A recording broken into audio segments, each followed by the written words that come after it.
సంతోషకరం. మా మరణాన్ని కూడా సంతోషంగా స్వీకరించాలని తండ్రి మీ వాక్యం ద్వారా సెలవిచ్చారు. దాన్ని ఈ మరణాన్ని తండ్రి మారుస్తారని అర్థిస్తూ క్రీస్తున్నామని ప్రార్థన సమర్పిస్తున్నాం తండ్రి. నేను తిరిగి లేచాను, నా యందు నిద్రించిన వారు మరలా లేస్తారు. ఇప్పుడు చెప్పండి, చెప్పిన వాడు తిరిగి లేచాడన్నది వాస్తవం అయితే, ఆయన తిరిగి లేచాడన్నది వాస్తవమైనప్పుడు ఆయన యందు నిద్రించిన వారు కూడా తిరిగి లేస్తారన్నది కూడా వాస్తవం.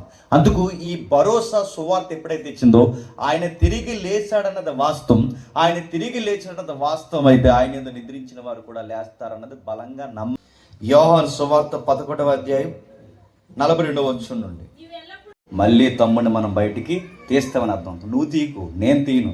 ఒకరోజు మనం పెట్టెలో పెట్టామంటే దాని అర్థం ఏంటంటే, మన క్రైస్తవ పెద్దలు మనకు నేర్పించింది, ఒక ఆయన వస్తాడు, ఆ నిద్రించిన వారిని, ఆ బాక్స్లో ఉన్న వారిని అందరినీ తిరిగి లేస్తామంటే ఖచ్చితంగా లేస్తాం. ఎందుకంటే చరిత్రలో లాజర్ లేచాడు, చరిత్రలో యాయిరు కూతురు లేచింది.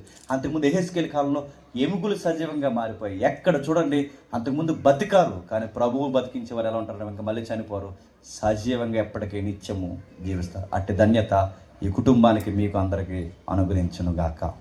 ఆమేన్, ఆమేన్, ఆమేన్. మాటే మీ వాక్యమే వాళ్ళకి ధైర్యం, తగిన వాదార్పిచ్చి, తగిన ధైర్యాన్ని ఇచ్చి తండ్రి బలమును దయచేస్తారని కోరుతున్నాను. ఆ తమ్ముళ్ళు లోటును తండ్రి మీరే తండ్రి తమ్ముడు మరణాన్ని వాళ్ళకి కేంద్రీకరిస్తూ తండ్రి వారు ఎలా సిద్ధపడాలో తండ్రి వారికి నేర్పించండి తండ్రి. స్థానిక దైవజనులను బలపరచండి.